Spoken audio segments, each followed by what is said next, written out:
always done. But as I advanced, I was aware that a change had come upon it. Nature had come into her own again, and little by little had encroached upon the drive with long, tenacious fingers. On and on wound the poor thread that had once been our drive. And finally, there was Mandalay, secretive and silent. Time could not mar the perfect symmetry of those walls. Moonlight can play odd tricks upon the fancy.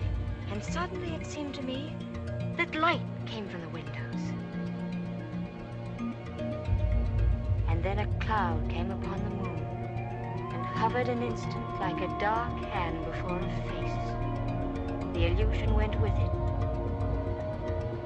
I looked upon a desolate shell. No whisper of the past about its staring walls. We can never go back to Mandalay again. That much is certain. But sometimes, in my dreams...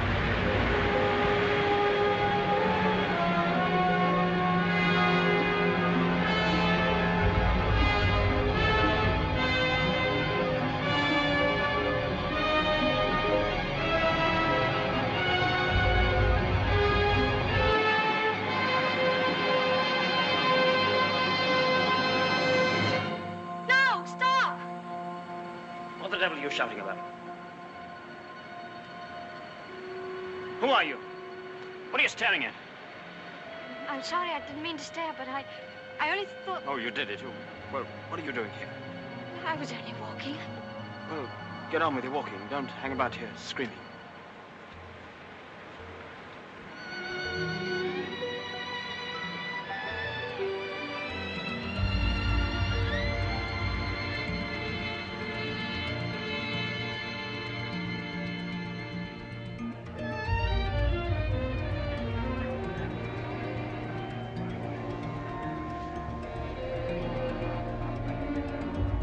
Come to Monte Carlo out of season again.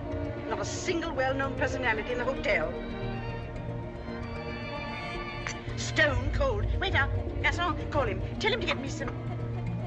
Why, it's Max de Winter. How do you do?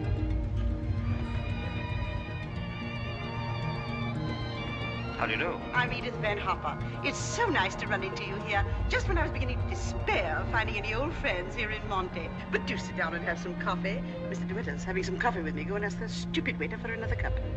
I'm afraid I must contradict you. You shall both have coffee with me.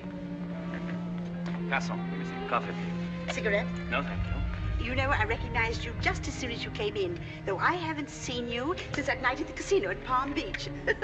Perhaps you don't remember an old woman like me. Are you playing the tables much here at Monte? No, I'm afraid that sort of thing ceased to amuse me years ago. I can well understand that. As for me, if I had a home like Mandalay, I should certainly never come to Monte. I hear it's one of the biggest places in that part of the country, and you just can't beat it for beauty. What do you think of Monte Carlo? Or don't you think of it at all? Oh, well, I think it's rather artificial. She's spoiled, Mr. de Winter. That's her trouble. Most girls will give their eyes for a chance to see Monte. Wouldn't that rather defeat the purpose? Now that we've found each other again, I hope I shall see something of you. You must come and have a drink in my suite. I hope they've given you a good room. The place is empty, so if you're uncomfortable, mind you make a fuss. Your valet is unpacked for you, I suppose. I'm afraid I don't possess one. Perhaps you'd like to do it for me. Well, I hardly think... Perhaps you could make yourself useful to Mr. de Winter if he wants anything done. You're a capable child in many ways. That's a charming suggestion, but I'm afraid I cling to the old motto. He travels fastest who travels alone. Perhaps you've not heard of it. Good night. What do you make of that? Do you suppose that sudden departure was intended to be funny? Come, don't sit there gawking. Let's go upstairs. Have you got the key? Yes, Miss Van Hopper. I remember when I was younger, there was a well-known writer who used to dart down the back way whenever he saw me coming. I suppose he was in love with me and wasn't quite sure of himself. Well, c'est la vie. By the way, my dear, don't think that I mean to be unkind, but you were just a teeny-weeny bit forward with Mr. de Winter. Your effort to enter the conversation quite embarrassed me, and I'm sure it did him. Men loathe that sort of thing. Oh, come, don't sulk. After all, I am responsible for your behavior here. Perhaps he didn't notice it. Poor thing. I suppose he just can't get over his wife's death. They say he simply adored her.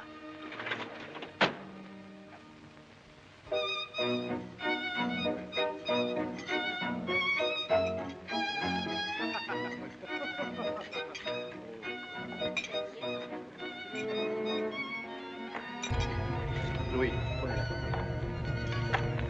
Oh, how awkward of me. Oh, what a stupid thing to do. Oh, I'm so sorry. Please don't bother. It doesn't really matter. Oh, leave that, leave that. Go and lay another place at my table. Mademoiselle will have lunch with me. Oh, but I couldn't possibly. Why not? Oh, well, please don't be polite. It's very kind of you, but I'll be all right if they just change the cloth. I wasn't being polite. I should have asked you to have lunch with me, even if we hadn't upset the vase so clumsily. Come along. We needn't talk to each other if we don't feel like it. Well, thank you very much.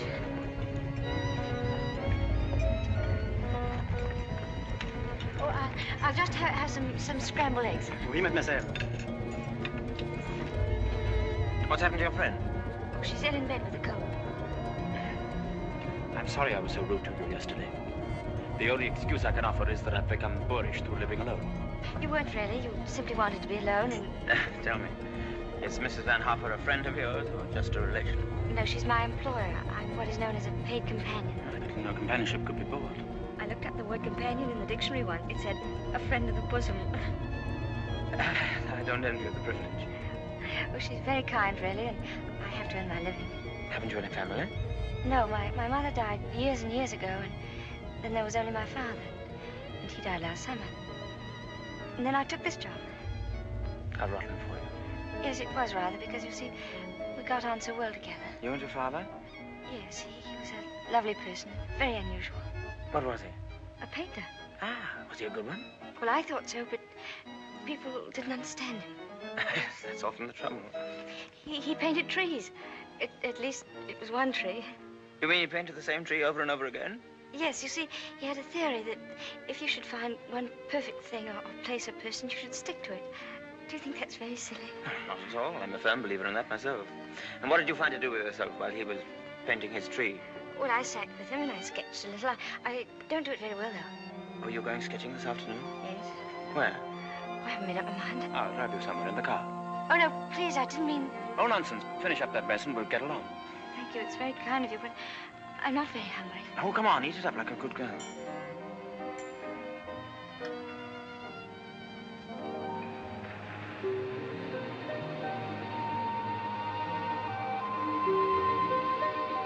You've taken long enough for that sketch. I shall expect a really fine work of art. Oh, no, don't look at it. It's not nearly good enough. Well, it can't be as bad as all that. Now, don't rub it all out. Let me see it first. Well, it's the perspective. I never can get it right. Oh, dear. Tell me, is it the perspective that gives my nose that curious twist in the middle? Well, you're not a very easy subject to sketch. Your expression keeps changing all the time. Does it? Well, I'd concentrate on the view instead if I were you. Much more worthwhile. Rather reminds me of our coastline at home. Do you know Cornwall at all? Yes, I went there once with my father on holiday. I was in a shop once, and I saw a postcard with a beautiful house on it right by the sea. And I asked whose house it was, and the old lady said, that's Mandalay. I felt ashamed for not knowing. Mandalay is beautiful. To me, it's just the place where I was born. I've lived in all my life. Now, I don't suppose I shall ever see it again.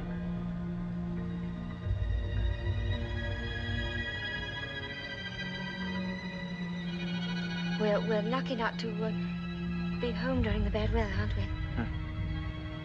I can't ever remember enjoying swimming in England till June, can you? The water's so warm here that I could stay in all day. There's a dangerous undertow, and there's a man drowned here last year. I never have any fear of drowning, have you?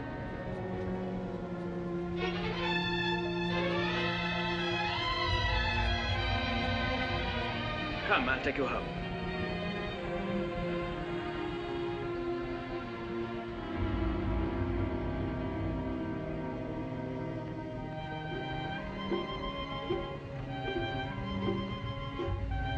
Oh, yes. I know Mr. de Winter well. I knew his wife, too. Before she married, she was the beautiful Rebecca Hildreth, you know. She was drowned, poor dear, while she was sailing near Mandalay. He never talks about it, of course, but he's a broken man. I suppose I'd better have it. Wretched stuff. Give me a chocolate, quick. Oh, there you are. It's about time. Hurry up. I want to play some rummy.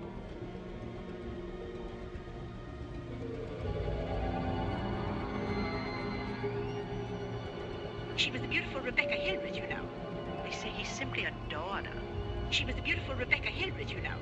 I suppose he just can't get over his wife's death. She was the beautiful Rebecca Hildreth, you know. but he's a broken man. Bonjour. Well, where are you going? Oh, I thought I'd take a tennis lesson. Oh, I see. I suppose you've had a look at the pro, and he's desperately handsome, and you've conceived a schoolgirl crush on him. All right, go ahead, make the most of it. Off duty? Oh, yes, Mrs. Van Hopper's cold's turned into flu, so she's got to train nurse. I'm sorry for the nurse. You keen on tennis? No, not particularly. That's good. We'll go for a drive.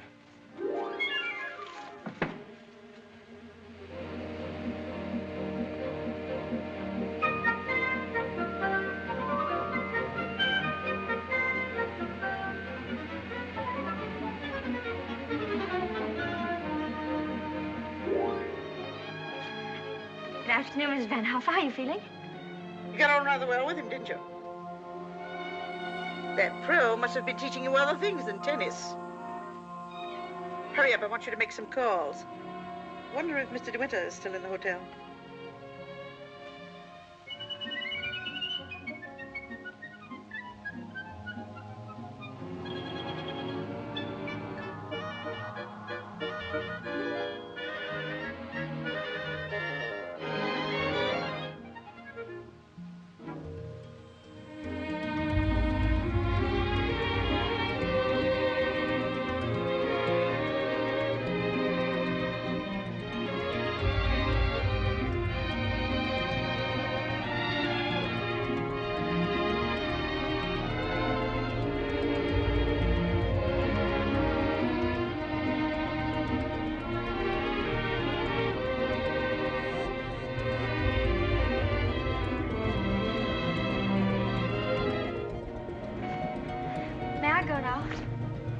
For the number of lessons you've had, you ought to be ready for Wimbledon. But this will be your last, so make the most of it. Trouble is, with me laid up like this, you haven't had enough to do. I'm getting rid of that nurse today, and from now on, you'll stick to your job. Yes, Miss Van Hopper. Nurse? Yes, Miss Van Hopper?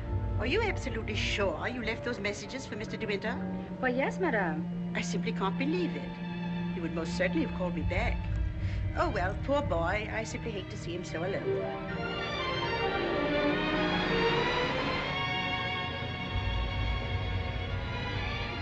You know, I wish there could be an invention that bottled up the memory like perfume, and it never faded, never got stale. Then whenever I wanted to, I could uncork the bottle and live the memory all over again. And what particular moment in your young life would you want to keep? Oh, all of them. All these last few days. I feel as though I'd collected a whole shelf full of bottles. Sometimes, you know, those little bottles contain demons that have a way of popping out at you just as you're trying most desperately to forget.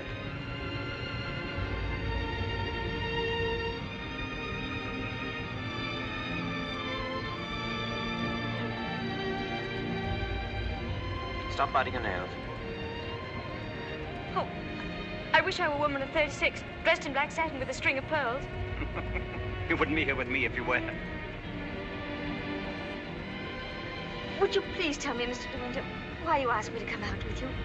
Oh, it's obvious that you want to be kind, but why do you choose me for your charity?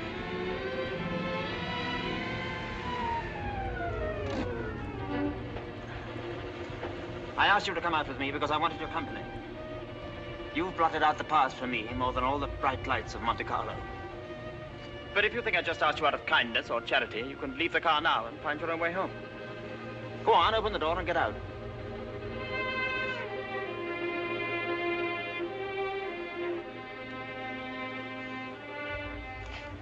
Better blow your nose. Please don't call me Mr. de Winter. I've a very impressive array of first names. George, Fortescue, Maximilian. But you needn't bother with them all at once. My family call me Maxim. And another thing. Please promise me never to wear black satin or pearls. Or to be 36 years old. Yes, Maxim.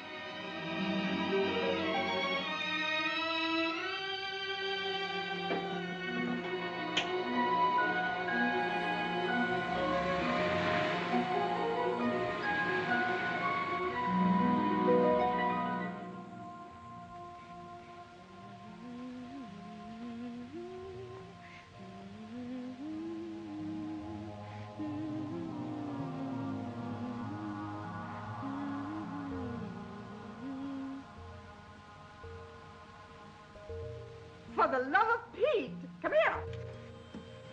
What do you think? My daughter's engaged to be married. Oh, really? How nice. We must leave for New York at once. Get reservations on the Aquitania, and we'll take the 12:30 train for Cherbourg. Hurry up and get in and maid to help with the packing. We've no time to waste. Go on and don't dawdle. Mr. De Winter, please. Oh, he's gone out riding. He won't be back till noon. Give me the porter, please.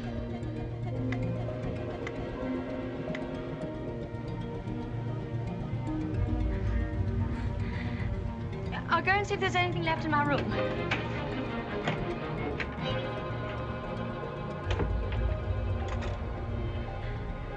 Has Mr. De Winter come in yet? Oh, he has. Would you connect me, please?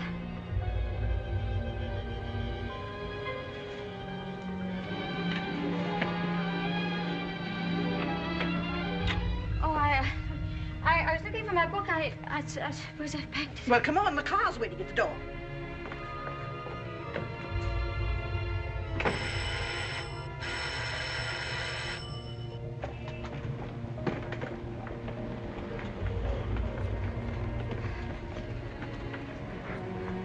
I'd like to leave a forwarding address if they happen to find that book.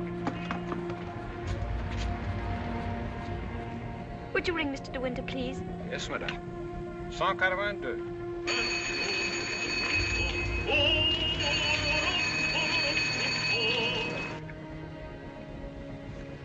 There isn't any answer. Thank you. Tell her to hurry up. Yes, madame. I was looking for Mr. De Winter. Mr. De Winter just ordered breakfast in his room, mademoiselle. Come in.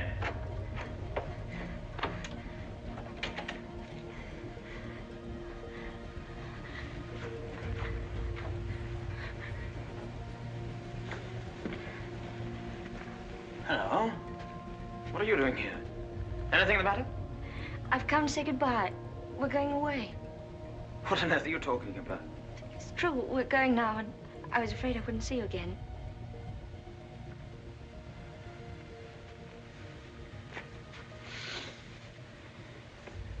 Where's she taking you to? New York. I don't want to go. I shall hate it. I shall be miserable.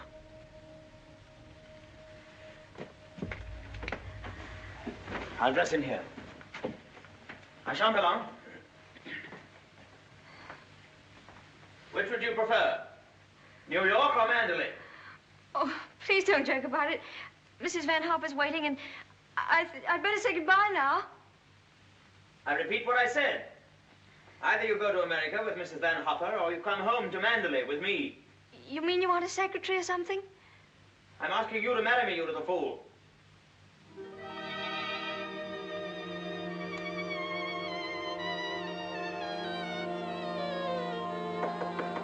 Come in. Is that my food? I'm famished. I didn't have any breakfast.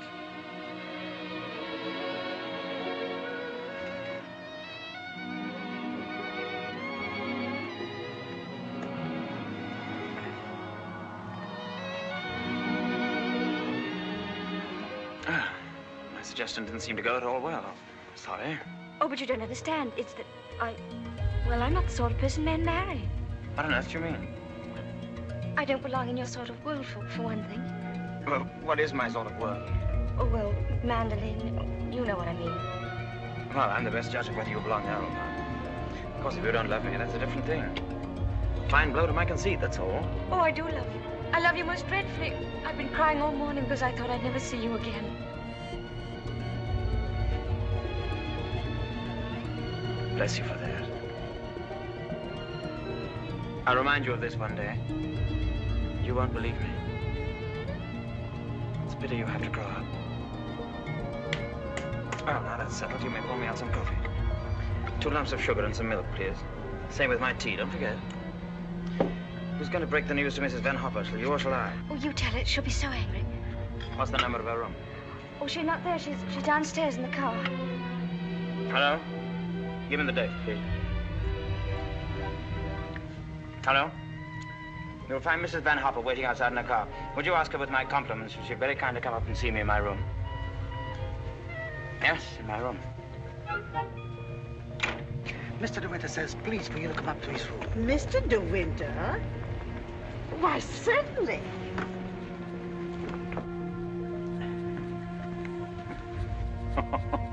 This isn't at all your idea of a proposal, is it? It should be in a conservatory. You in a white frock with a red rose in your hand, and a violin playing in the distance, and I should be making violent love to you behind a palm tree. Poor darling.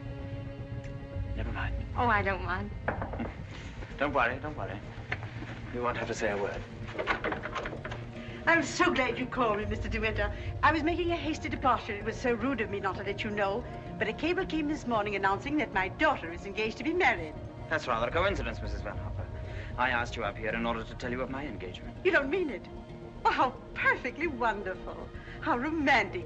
Who is the lucky lady? I apologize for depriving you of your companion in this abrupt way. I do hope it won't inconvenience you too greatly. When did all this happen? Just now, Mrs. Van Hopper. Just a few minutes ago. I simply can't believe it.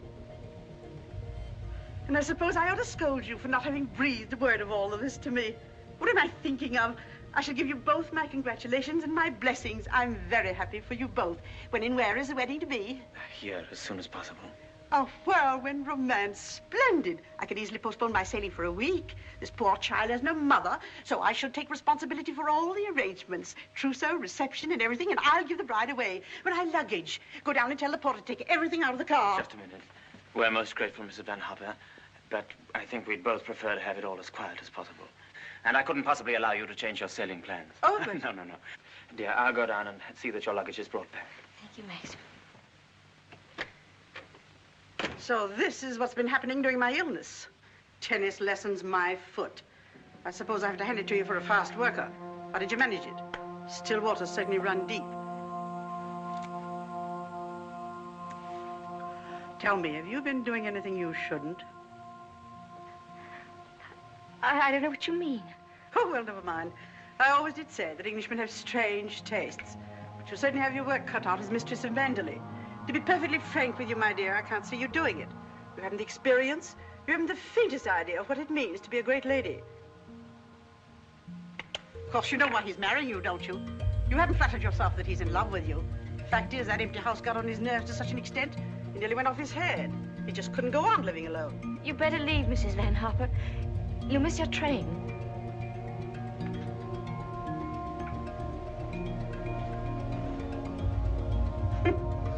Mrs. de Winter.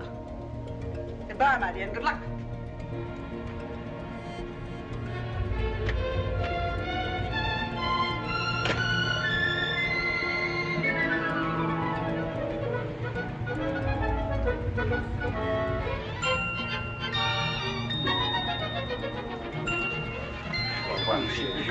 Merci.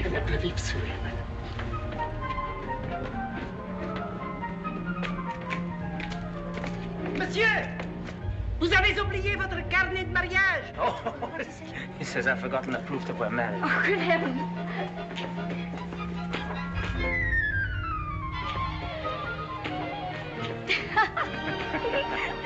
Ah, somebody else had the same idea.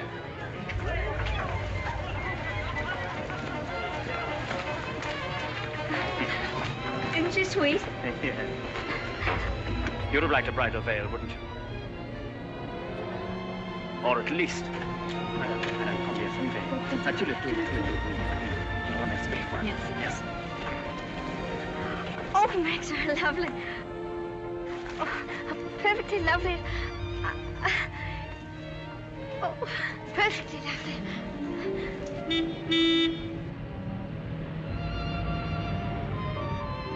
Welcome home, Mr. de Winter.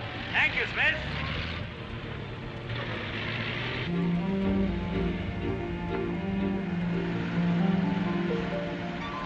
Cold, darling? Yes, just a little bit. There's no need to be frightened, you know. Just be yourself and they'll all adore you. If there's anything you want done, madam, you have only to tell me. I suppose you've been at Manderley for many years, longer than anyone else. Not so long as Frith. He was here when the old gentleman was living, when Mr. de Winter was a boy. Oh, I see, and you didn't come till after that. I came here when the first Mrs. de Winter was a bride. Mrs. Danvers, I do hope we'll be friends. You must be patient with me. This sort of life is new to me, and I do want to make a success of it and make Mr. De Winter happy, so I know I can leave all the household arrangements to you. Very well. I hope I shall do everything to your satisfaction, madam. I've managed the house since Mrs. De Winter's death, and Mr. De Winter has never complained.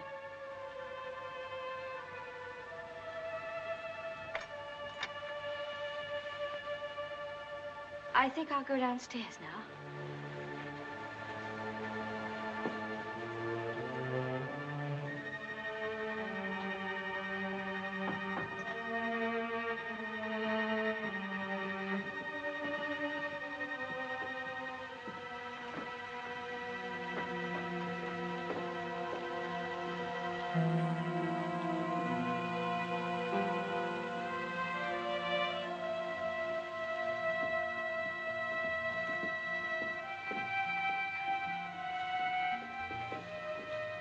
That room in the west wing I was telling you about is there through that door. It's not used now. It's the most beautiful room in the house. The only one that looks down across the lawns to the sea. It was Mrs. De Winter's room.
Good morning. Good morning. You're Mrs. De Winter, aren't you? My name's Crawley. I manage the estate for Maxim. Awfully glad to meet you. There's a fearful lot of stuff piled up while Maxim was away. Yes, I'm sure there must have been. I do wish I could help with some of it. Oh, no. Frank never allows anybody to help him. He's like an old mother hen with his bills and rents and taxes. Come on, Frank, we must go with these estimates. I'll get my papers. You'll find quantities of breakfast over there, but you must eat it all or cook will be mortally offended. Well, I'll do my best, Maxim. I have to go over the place with Frank just to make sure that he hasn't lost any of it. You'll be all right, won't you? Getting acquainted with your new home. Have a look at the Times. There's a thrilling article on what's the matter with English cricket. Oh, yes.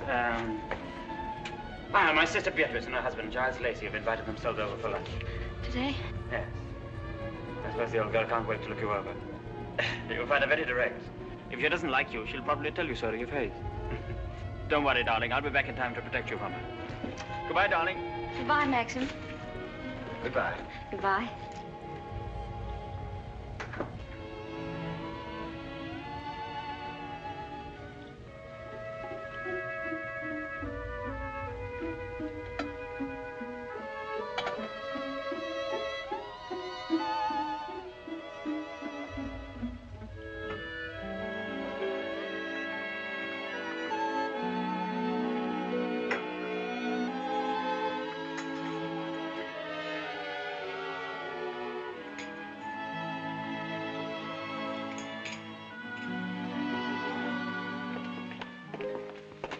Good morning, madam. Good morning, Frith.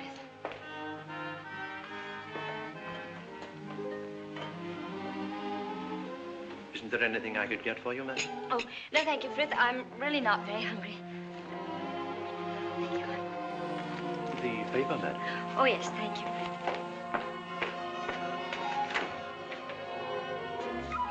Frith. I slipped. Oh, thank you, Frith.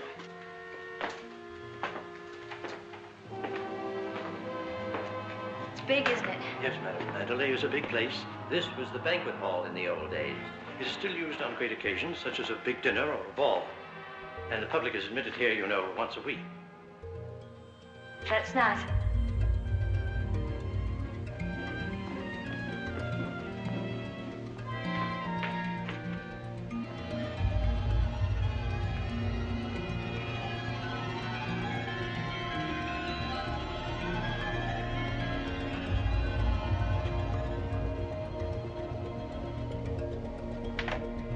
I beg pardon, madam. I'm afraid the fire is not usually lit in the library until the afternoon, but you'll find one in the morning room. Of course, if you wish this fire lit now, madam. Oh, no, Fred, I wouldn't dream. Mrs. de Winter, I mean the late Mrs. de Winter always did her correspondence and telephoning in the morning room, after breakfast. Thank you, Fred.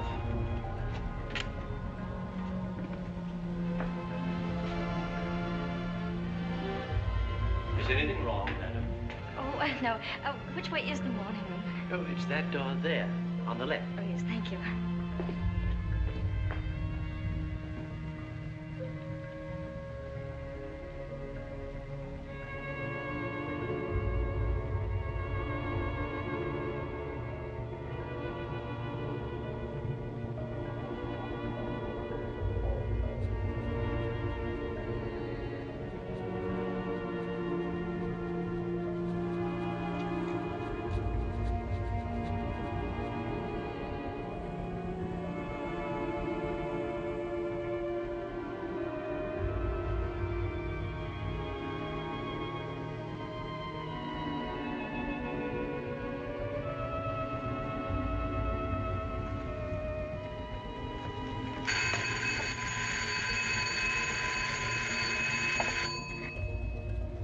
Mrs. de Winter?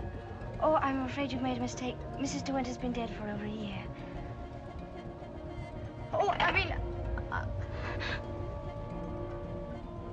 Oh, that was the house telephone, madam. Probably the head gardener wishing instructions. Did you want to see me, Mrs. Danvers? Mr. de Winter informed me that his sister, Mrs. Lacey, and Major Lacey are expected for luncheon. I'd like to know if you approve of the menu. Oh, well, I'm sure it's very suitable, very nice indeed. You'll notice, madam, that I've left a blank space for the sauce. Mrs. de Winter was most particular about sauces. Let's have whatever you think that Mrs. de Winter would have ordered. Thank you, madam. When you've finished your letters, Robert will take them to the post. My letters? Oh, yes, of course. Thank you, Mrs. Danvers.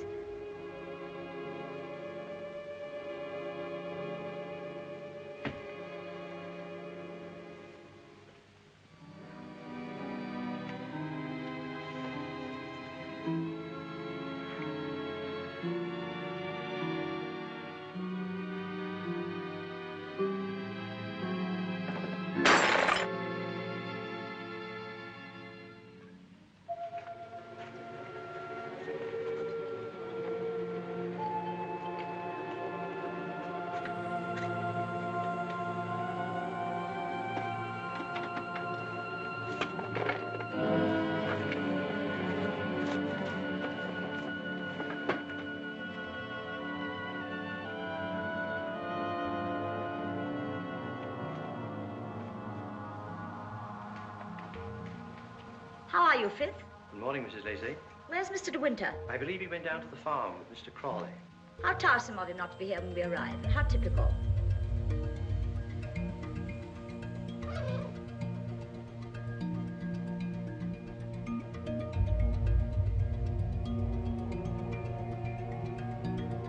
I must say old Danvers keeps the house looking lovely. She certainly learned that trick of arranging flowers from Rebecca.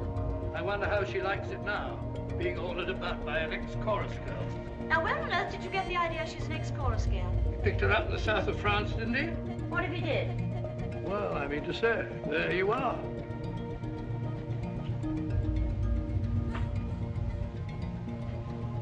How do you do? I'm Maxim's wife. How do you do? Well, I must say you're quite different from what I expected. Oh, Mrs. Siller, she's exactly what I told you she'd be. Well, how do you like Mandler? Very beautiful, isn't it? And how do you get along with Mrs. Danvers? Well, I've never met anyone quite like her before. You mean she scares you? She's not exactly an oil painting, is she? Giles, you're very much in the way here. Go somewhere else. Well, I'll try and find Maxim, shall I? Giles. I didn't mean to say anything against Mrs. Danvers. Oh, there's no need for you to be frightened of her. But I shouldn't have any more to do with her than you can help. Shall we sit down? Oh, yes, please. You see, she's bound to be insanely jealous at first. And she must resent you bitterly. Why should she? Don't you know? I should have thought Maxim would have told you. She simply adored Rebecca.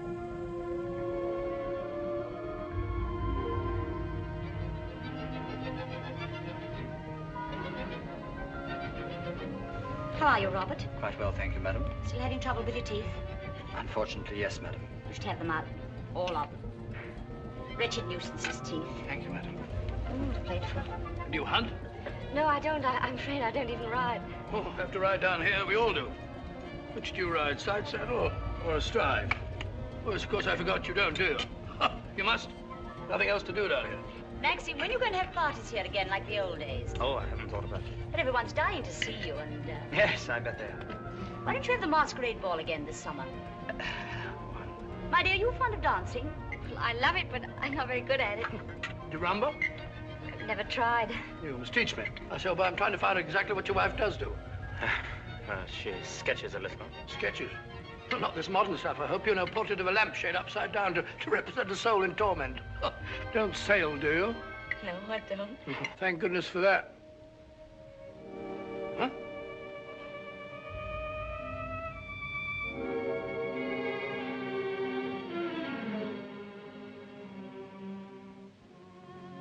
You're very much in love with Maxim, aren't you? Yes, I can see you are. Don't mind my saying so, but why don't you do something about your hair? Why don't you have it cut or sweep it back behind your ears? Oh, no, that's worse. What does Maxim say about it? Does he like it like that? Well, he never mentions it. Oh, well, don't go by me. I can see by the way you dress you don't care a hoot how you look. But I wonder Maxim hasn't been at you. He's so particular about clothes. I don't think he ever notices what I wear. Oh, well, he must have changed a lot then. You mustn't worry about old Maxim and his moods. One never knows what goes on in that quiet mind of his. Often he gets into a terrible rage, and when he does... But I don't suppose he'll lose his temper with you. You seem such a placid little thing. Come on, old girl. We've got to go on the first tee at 3 o'clock. All right, I'm coming. Well, goodbye, Maxim, old boy. Goodbye, Giles. Thanks for coming, old boy. Goodbye, my dear. Forgive me for asking you so many rude questions. We both really hope you'll be very happy. Thank you, Beatrice. Thank you very much. And I must congratulate you upon the way Maxim looks. We were very worried about him this time last year. But then, of course, you know the whole story. Goodbye, Beatrice. Goodbye, old boy.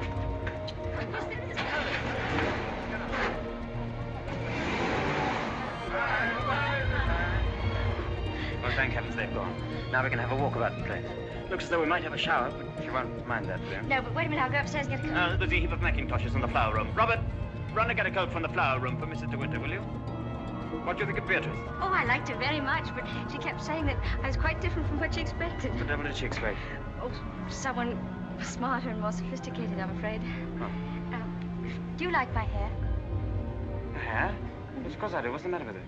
Oh, I don't know. I just wondered. Funny you are. Thank you.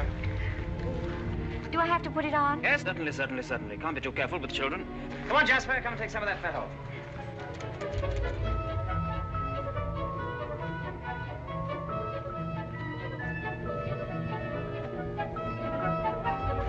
Jasper! Here, not that way. Come here. Where does that lead to? Oh, it leads to a little cove where we used to keep a boat. Oh, let's go down there. Well, no, it's a perfectly dull, uninteresting stretch of sand, just like any other. Oh, please. Well, all right, we'll walk down and take a look if you really want to.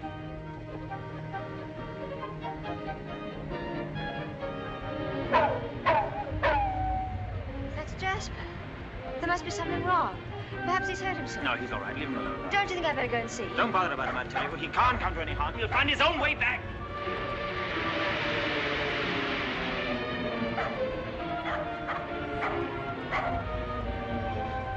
Jasper! Jasper! Oh, there you are.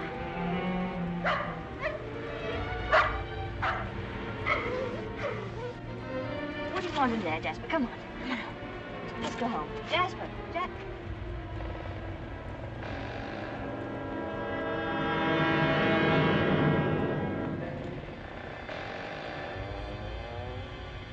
Oh. I didn't know that there was anybody. I know that dog. He comes for the house. He ain't yourn. No, he's Mr. de Winter's dog. Have you anything I could tie him with?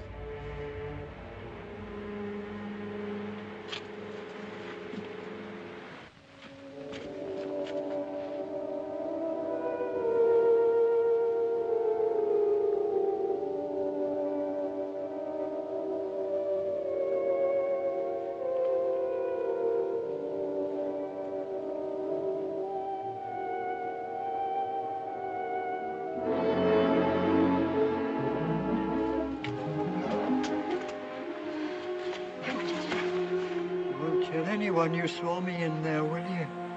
Don't you belong on the estate? I wasn't doing nothing. I was just putting my shells away. She's gone in the sea, ain't she? She'll never come back no more. No, she'll never come back. Come on, Jasper.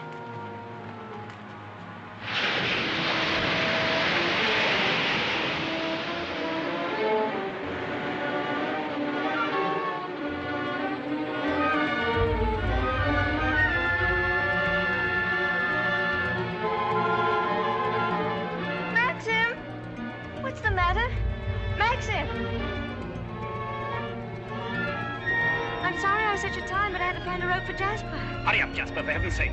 Please wait for me. Maxim, what is it? You look so angry. You knew I didn't want you to go there, but you deliberately went. Why not? There was only a cottage down there and a strange man who was... You didn't go into the cottage, did you? Yes, the door... Well, don't go there again, you hear? Well, why not? Because I hate the place, and if you had my memories, you wouldn't go there or talk about it or even think about it. What's the matter? Oh, I'm sorry, please. We should have stayed away. We should never have come back to Manderley. Oh, what a fool I was. I made you unhappy. Somehow I've hurt you. Oh, I can't bear to see you like this. Because I love you so much. Do you? Do you? Ah, I made you cry. Forgive me. I sometimes seem to fly off the handle for no reason at all. Don't I? Come. We'll go home and have some tea and forget all about it. Yes, let's forget all about it. Here, let me have Jasper.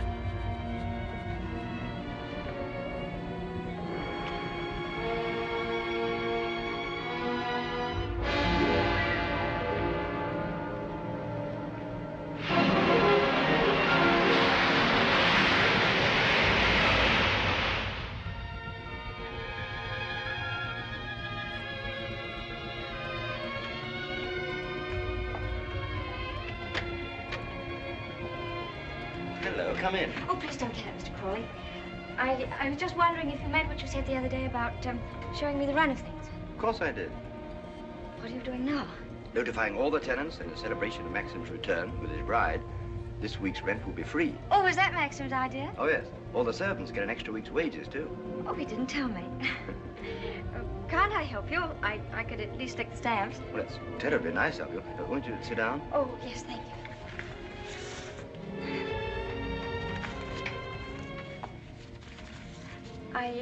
I was down at the cottage on the beach the other day. There was a man there, a queer sort of person. Jasper kept barking at him. Oh, yeah. Must have been Ben. Excuse me. He's quite harmless. We give him odd jobs now and then. That cottage place seemed to be going to rack and ruin. Why isn't something done about it? Well, I think if Maxim wanted anything done about it, he'd tell me. Are those all Rebecca's things down there? Yes. Yes, they are. What did she use the cottage for? The boat used to be moored near there. What boat? What happened to it? Was that the boat she was sailing in when she was drowned? Yes. Capsized and sank. She was washed overboard. Wasn't she afraid to go out like that alone? She wasn't afraid of anything. Where did they find her? Near Edgecombe. About 40 miles up channel, about 2 months afterwards. Maxim went up to identify her. It was horrible for him. Yes. Yes, it must have been. Mr. Crawley, please don't think me morbidly curious. It isn't that. It's just that I feel it's such a disadvantage. All the time, whenever I meet anyone, Maxim's sister or even the servants, I know they're all thinking the same thing.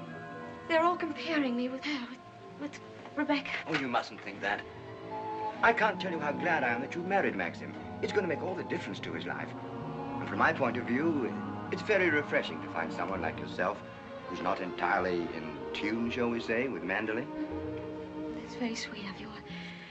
I dare say I've been stupid, but every day I realize the things that she had that I lacked. Beauty and wit and intelligence and all the things that are so important in a woman. You have qualities that are just as important. More important, if I may say so.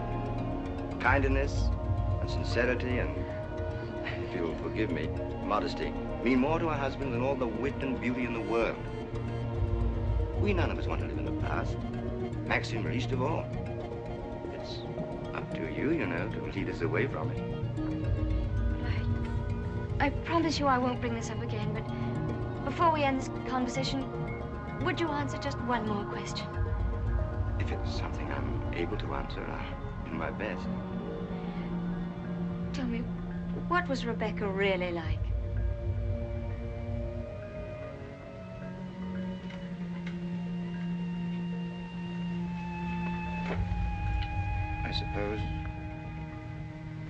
I suppose she was the most beautiful creature I ever saw.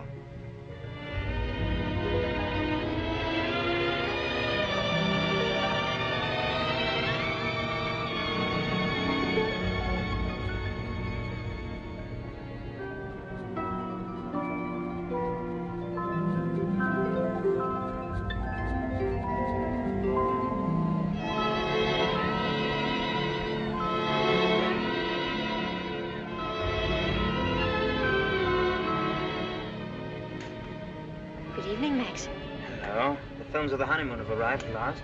We timed, you think, before dinner?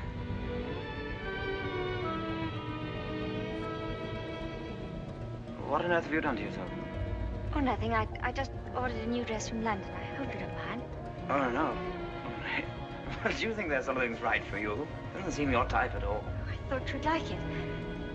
And what have you done to your hair? Oh, I see. Oh, dear, oh, dear, oh, dear. I'm sorry. You look lovely, lovely. It's very nice for a change. Shall we see these pictures? Yes, I'd love to see them.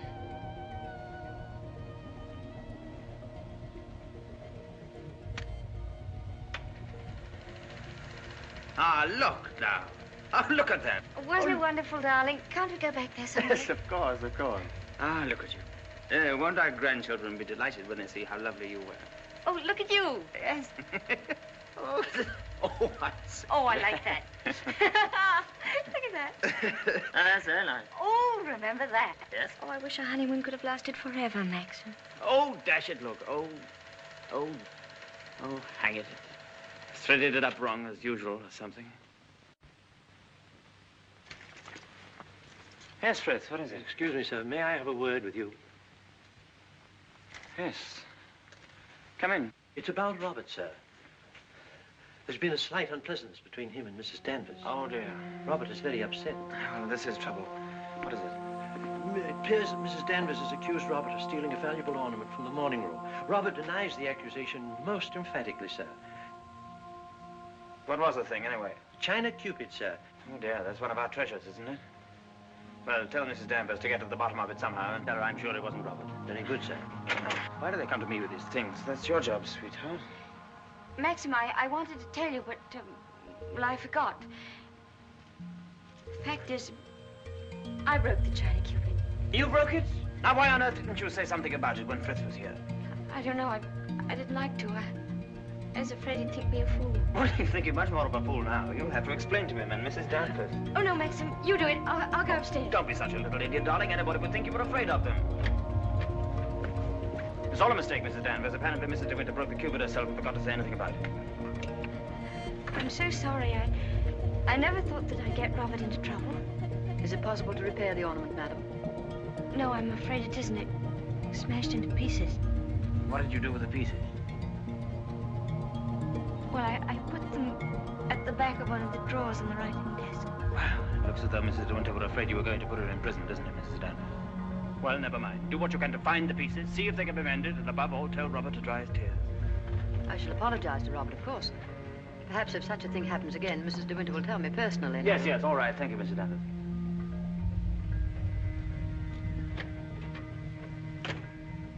Well, I suppose that clip will hold all right. I don't know.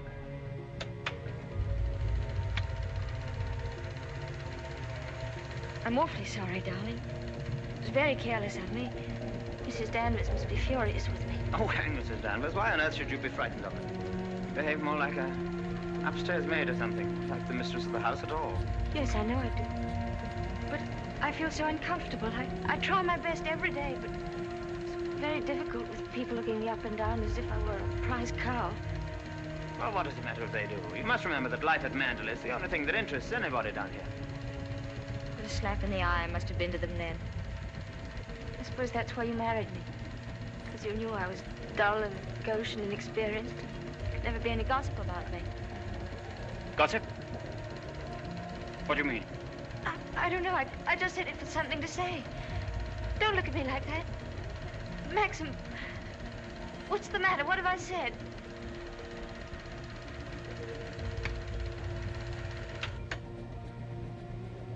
Wasn't a very attractive thing to say, was it? No. It was rude, hateful.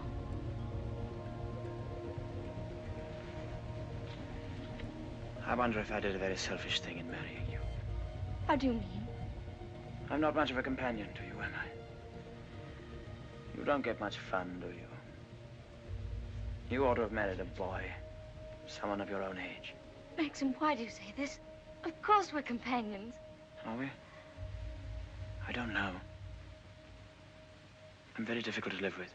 No, you're not difficult. You're easy, very easy. Our marriage is a success, isn't it? A great success. We're happy, aren't we? Terribly happy.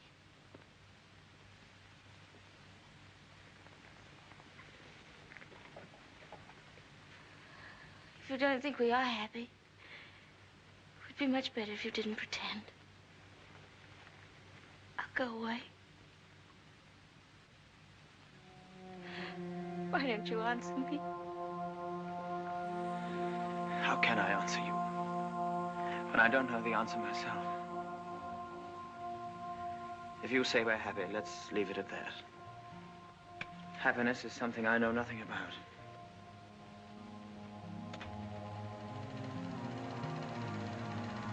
Oh, look. There's the one when I left the camera running on the tripod, remember?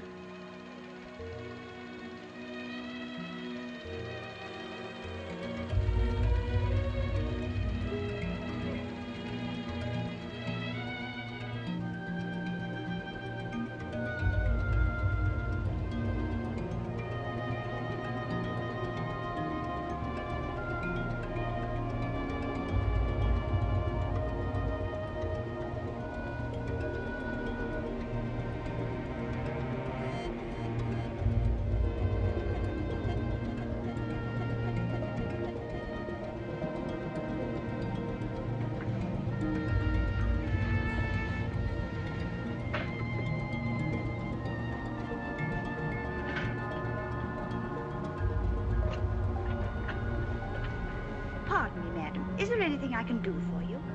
I'm all right, Hilda. Thank you very much. I'll bring the sandwiches immediately, madam.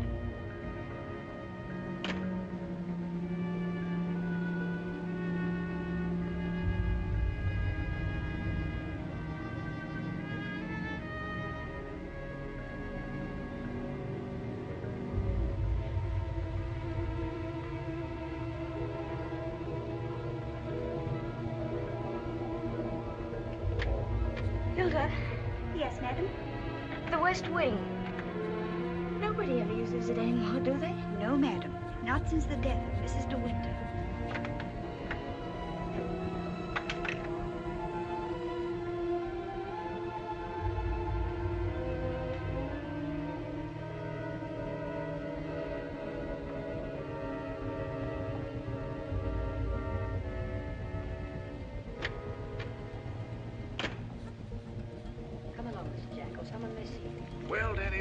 Daphne. It's been good to see you again. I've been simply breathless to pick up all the news. I really don't think it's wise for you to come here, Mr. Jack. Jasper, come here. Oh, nonsense, nonsense. It's just like coming back home. Quiet, Mr. Jack. Yes, and we must be careful not to shock Cinderella, mustn't we? She's in the morning room. If you leave through the garden door, she won't see you. I must say I feel a little like the poor relation sneaking around through back doors. Well, toodaloo, Danny. Goodbye, Mr. Jack. And please be careful.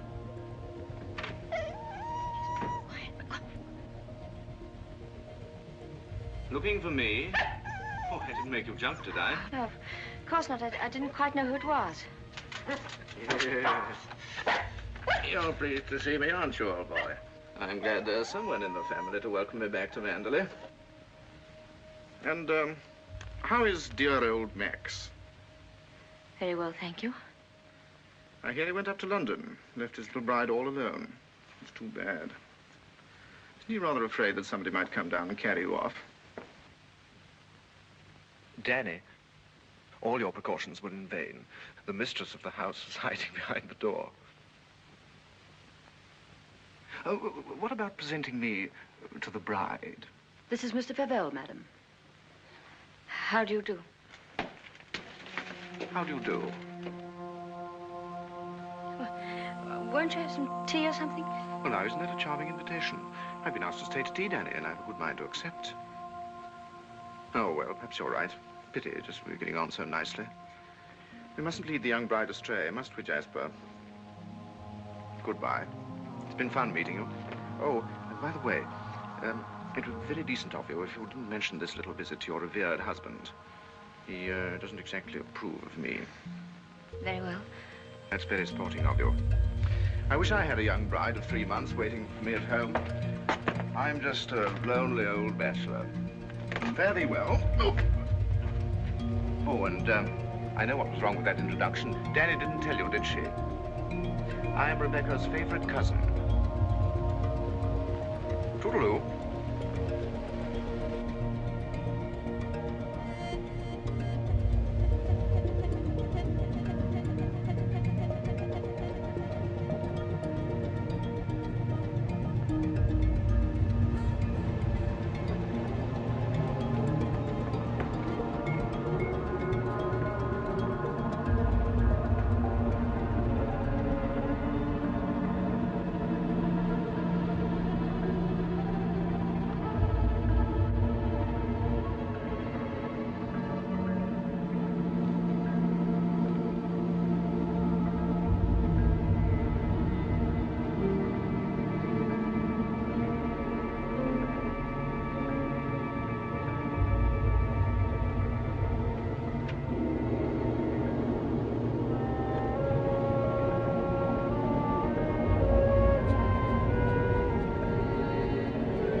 Anything, madam?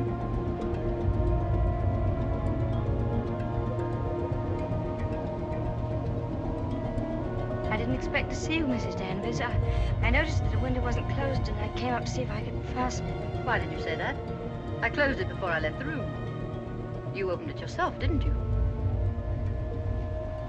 You've always wanted to see this room, haven't you, madam? Why did you never ask me to show it to you? I was ready to show it to you every day. I always used to wait up for her, no matter how late. Sometimes she and Mr. de Winter didn't come home until dawn. While she was undressing, she'd tell me about the party she'd been to. She knew everyone that mattered. Everyone loved her. When she'd finished her bath, she'd go into the bedroom and go over to the dressing table.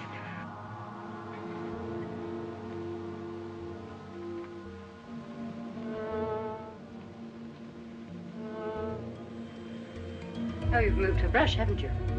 There, that's better. Just as she always laid it down. Come on, Danny. Hair drill, she would say. I'd stand behind her like this and brush away for 20 minutes at a time. And then she would say, "Good night, Danny," and step into her bed.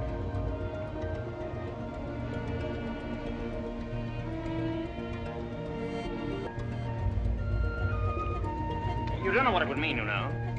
You'd have to be a hostess to hundreds of people. All the county.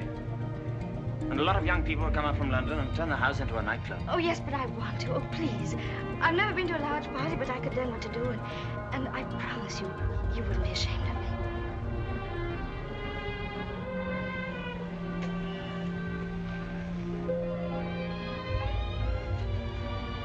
All right, if you think you'd enjoy it. You better get Mrs. Danvers to help you, haven't you? No, I don't need Mrs. Danvers to help me. I can do it myself. All right, my sweet. Oh, thank you, darling. Thank you. Well, what do you go as? Oh, I never dress up. That's the one privilege I claim as the host. What will you be, Alice in Wonderland with that ribbon around your hair? No, I won't tell you.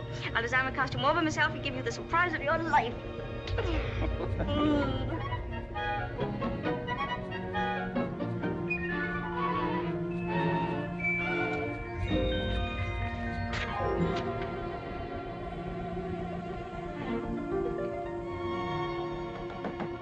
Come in.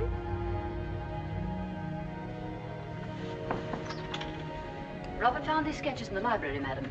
Did you intend throwing them away? Yes, Mrs. Danvers, I did. They were just some ideas I was sketching for my costume for the ball. Hasn't Mr. de Winter suggested anything? No, I want to surprise him. I don't want him to know anything about it. I merely thought that you might find a costume among the family portraits that would suit you. Oh, you mean those at the top of the stairs? I'll go and look at them.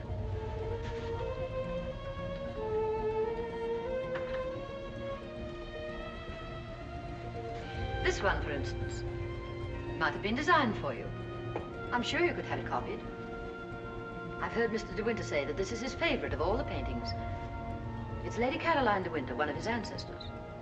Oh, well, that's a splendid idea, Mrs. Danvers. I'm very grateful.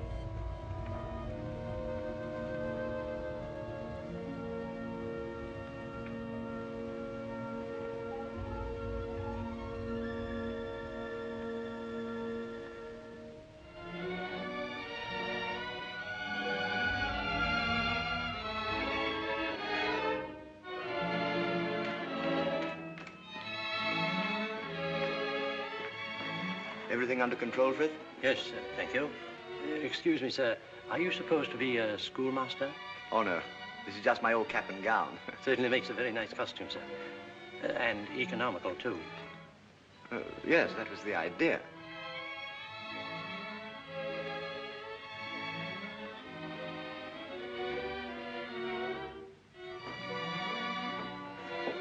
Evening, Robert. Not very good weather for the ball. No, sir. Very misty on the way. And very chilly. Oh, this wig's so tight they ought to have sent an aspirin with it. Hello. Oh. What's the idea, Adam and Eve? Oh, Maxim, don't be disgusting. Strong man, old man. Oh. Where's my weight thing? What thing? You haven't left it in the car, have you? Oh. Oh, there it is. You were the first one down? Yes. Where's the child? Well, she's keeping her costume a terrific secret. Wouldn't even let me into her room. Oh, lovely. I'll go up and give her a hand. I could do with a drink. Won't you catch cold in that thing? Don't be silly. Pure wool, old boy. Pardon me, sir. You forgot this.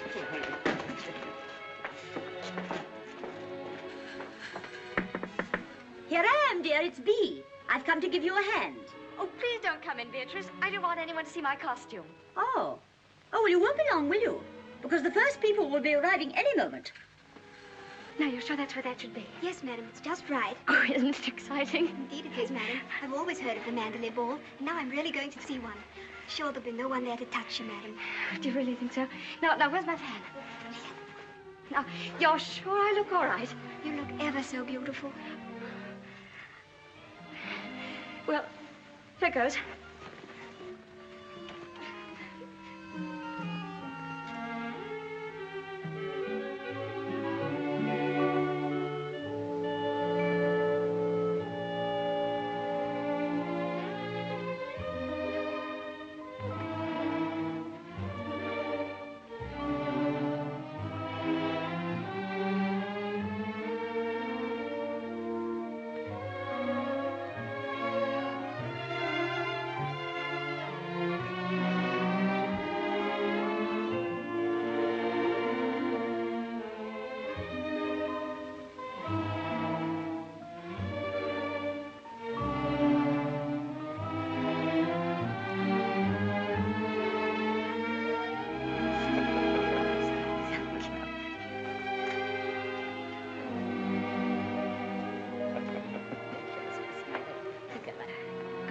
Mr. de Winter?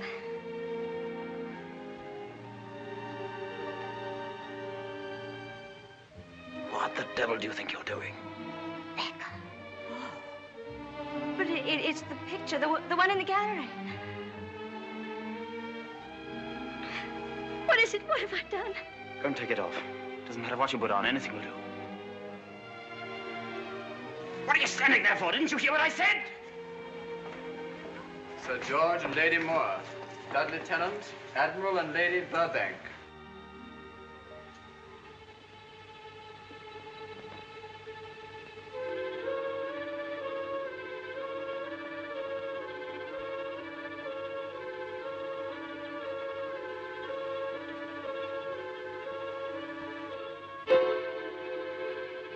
I watched you go down, just as I watched her a year ago. Even in the same dress, you couldn't compare. You knew it. You knew that she wore it, and yet you deliberately suggested I wear it. Why do you hate me? What have I done to you that you should ever hate me so? You tried to take her place. You let him marry you. I've seen his face, his eyes. They're the same as those first weeks after she died.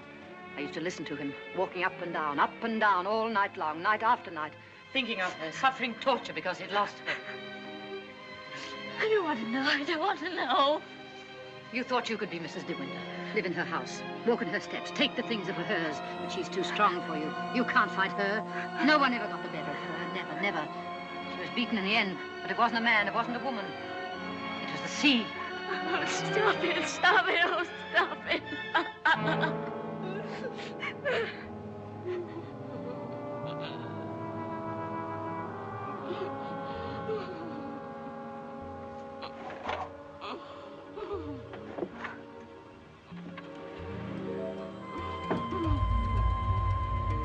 You're overwrought, madam.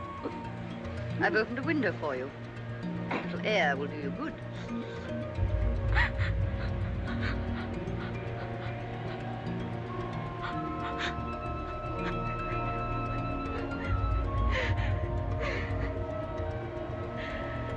Why don't you go? Why don't you leave Manderley? He doesn't need you. He's got his memories. He doesn't love you. He wants to be alone again with her. You've nothing to stay for. You've nothing to live for, really, have you? Look down there. It's easy, isn't it? Why don't you? Why don't you?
Ben, have you seen Mr. de Winter anywhere? She won't come back, will she? You said so. Who, Ben? What do you mean? Ah, the other one.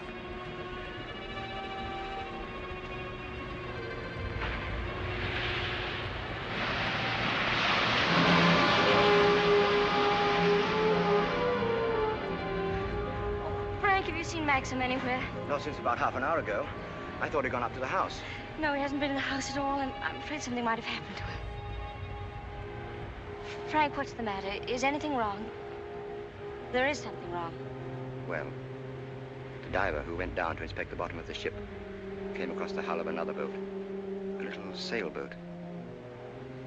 Frank, is it? Yes. It's Rebecca's. How did they recognize it? It was a local man. Knew it instantly.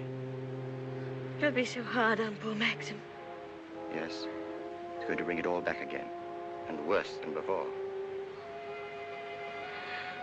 Why did they have to find it? Why couldn't they have left it there in peace at the bottom of the sea? Fine.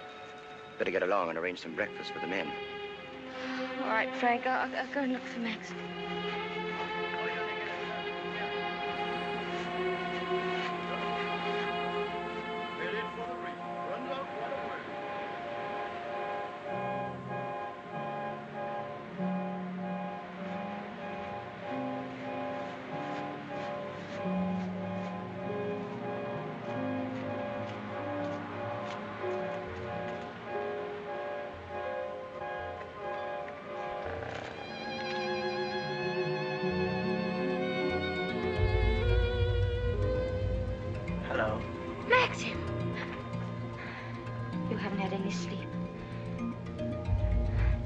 Forgiven me? Forgiven you? What have I got to forgive you for? For last night, my stupidity about the costume. Oh, that. I'd forgotten. I was angry with you, wasn't I?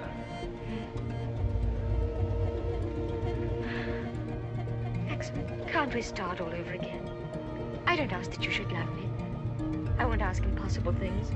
I'll be your friend, your companion. I'll be happy with that.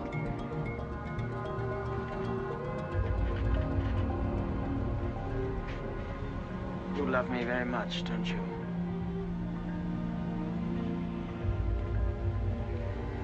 But it's too late, my darling.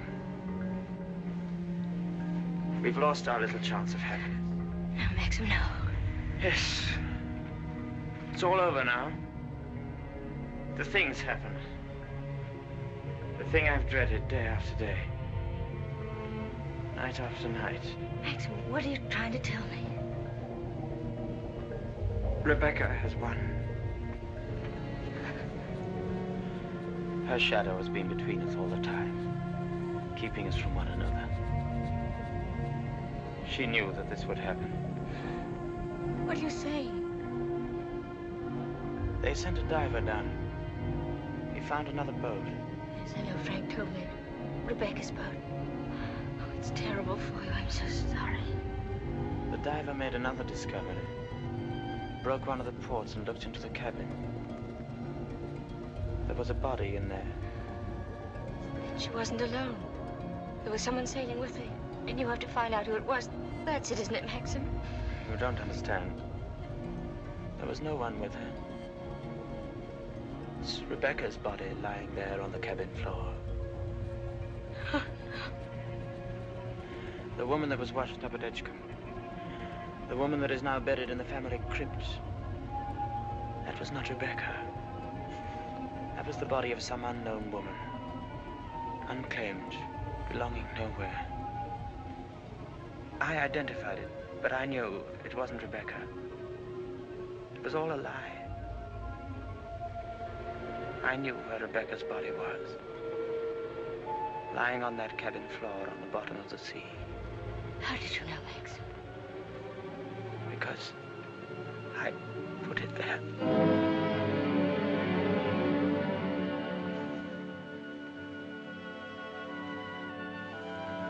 Will you look into my eyes and tell me that you love me now?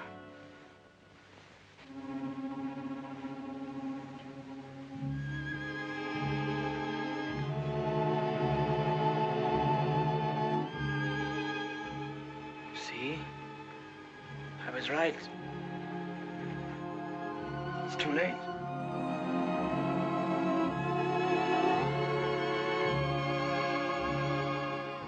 No, it's not too late. You're not to say that. I love you more than anything in the world. Oh, please, Maxim, kiss me, please. No. It's no use. It's too late. Oh, we can't lose each other now. We must be together always. No secrets, no shadows. We may only have a few days. A few hours.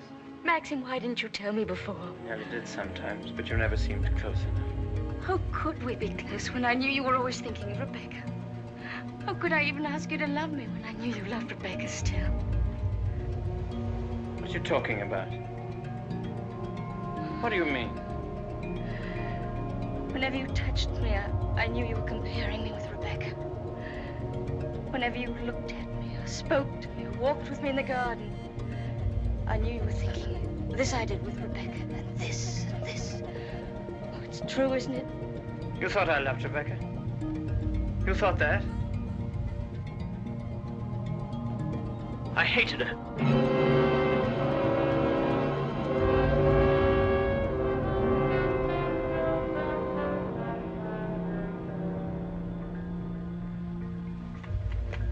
Oh, I was carried away by her. Enchanted by her, as everyone was.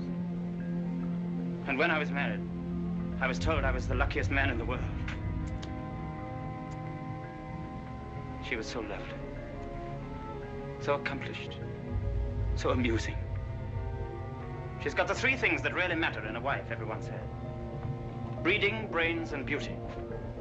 And I believed them completely. But I never had a moment's happiness with her. She was incapable of love, or tenderness, or decency. You didn't love her. You didn't love her. Do you remember that cliff where you first saw me in Monte Carlo? Well, I went there with Rebecca on our honeymoon. That was when I found out about her. 4 days after we were married. She stood there laughing, her black hair blowing in the wind, and told me all about herself. Everything.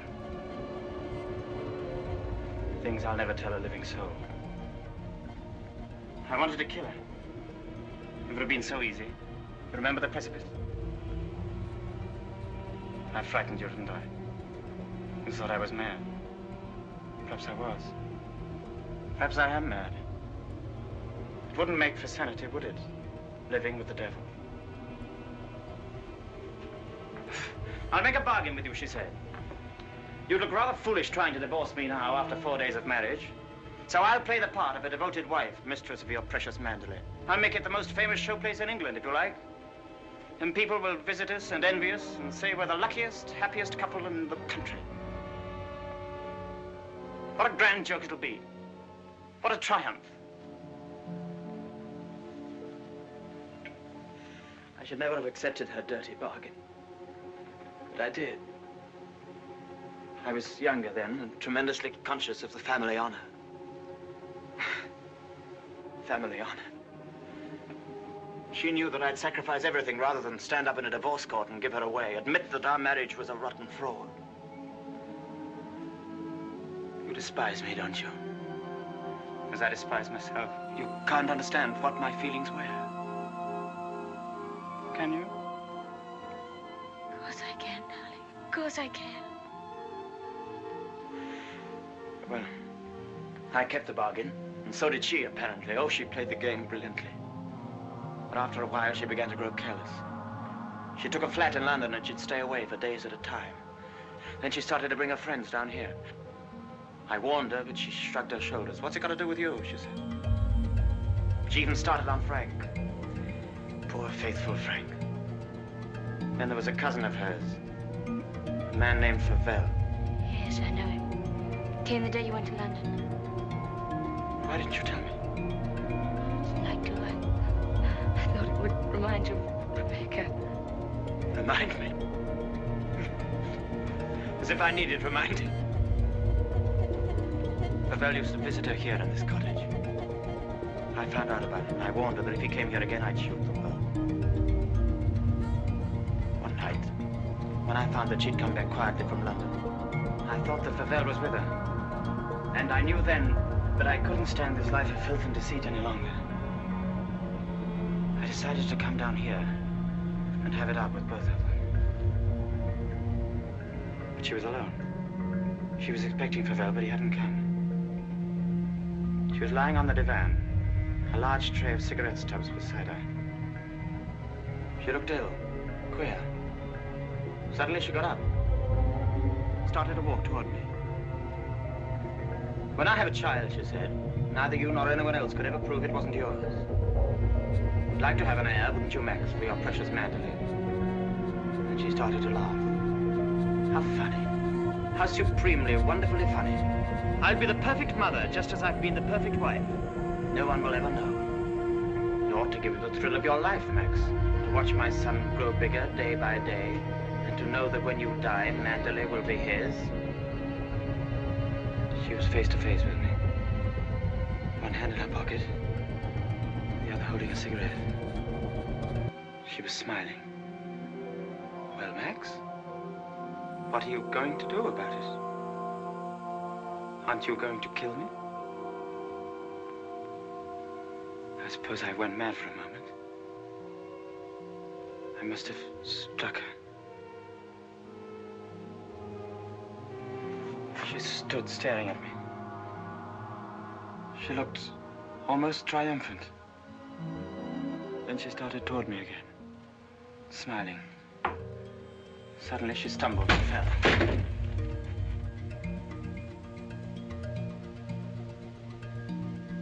When I looked down, ages afterwards it seemed, she was lying on the floor. She'd struck her head on a heavy piece of ship's tackle. I remember wondering why she was still smiling. Then I realized she was dead.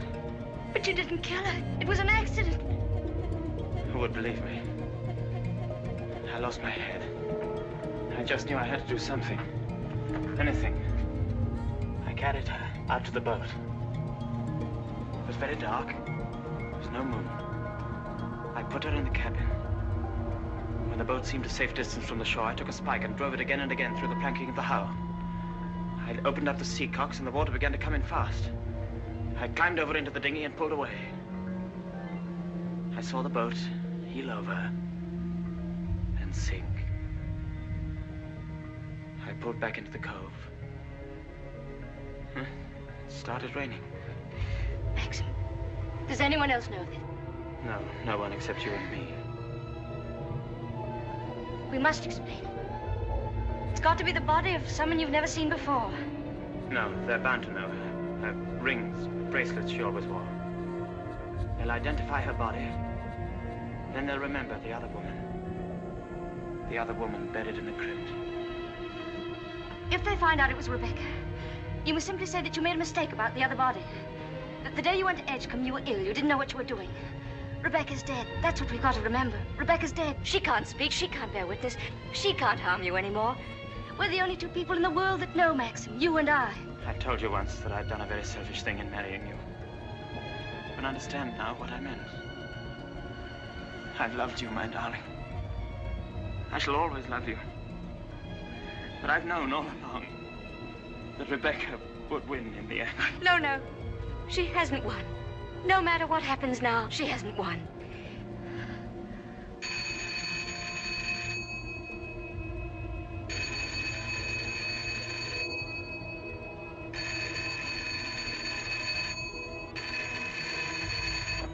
Hello? Hello, Frank. Hello, Frank, yes. Who? Colonel Julian? Yes, tell him I'll meet him there as soon as I possibly can. What? Well, say we could talk about that when we're sure about the matter. What's happened? Colonel Julian called. He's the chief constable of the county. He's been asked by the police to go to the mortuary. He wanted to know if I could possibly have made a mistake about that other body.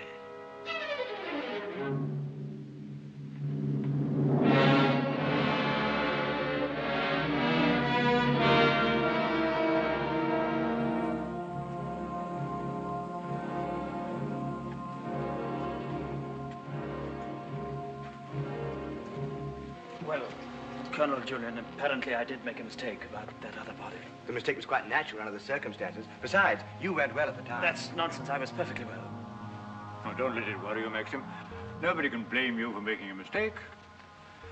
Pity is you've got to go through the same thing all over again. What do you mean? Well, there had to be another inquest, of course. Same formality and red tape. Oh. Wish you could be spared the publicity of it, but I'm afraid that's impossible. Oh, yes. Publicity. I suppose Mrs. de Winter went below for something and a squall hit the boat with nobody at the helm. I imagine that's about the solution of it, don't you think so, Crawley? Oh, yes. Probably the door jammed and she couldn't get on deck again. Yeah. Boat filled up. Will undoubtedly come to some such conclusion. Why, what would he know about it? Well, he's examining the boat now. Purely as a matter of routine, you know. I'll be at the inquest tomorrow, Maxim. Quite unofficially, you know. We must get together for a game of golf when it's all over, eh? Bye-bye.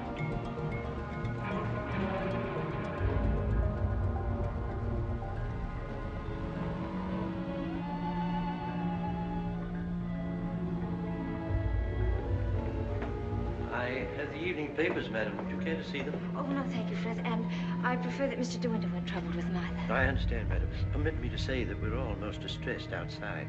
Oh, thank you, Frith. I'm afraid the news has been a great shock to Mrs. Danvers.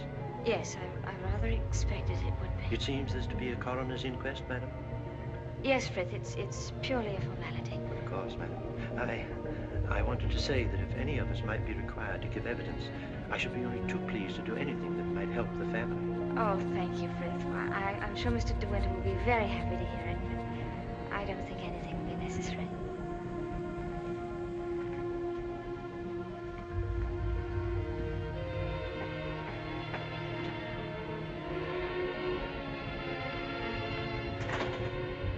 Maxim.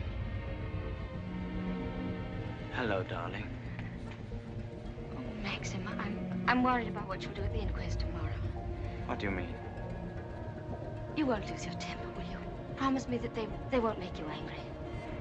All right, darling. I promise. No matter what he asks you won't lose your head. Don't worry, dear. They can't do anything at once, can they? No. Then we've a little time left to be together. Yes. I want to go to the inquest with you. I'd rather you didn't, darling. But I can't wait here alone. I promise you I won't be in any trouble to you, and I must be near you so that no matter what happens, we won't be separated for a moment. All right, dear. I don't mind this whole thing, except for you. I can't forget what it's done to you. I've been thinking of nothing else since it happened. It's gone forever. That funny, young, lost look I loved won't ever come back. I killed that when I told you about Rebecca. It's gone. In a few hours, you've grown so much older. Maxim.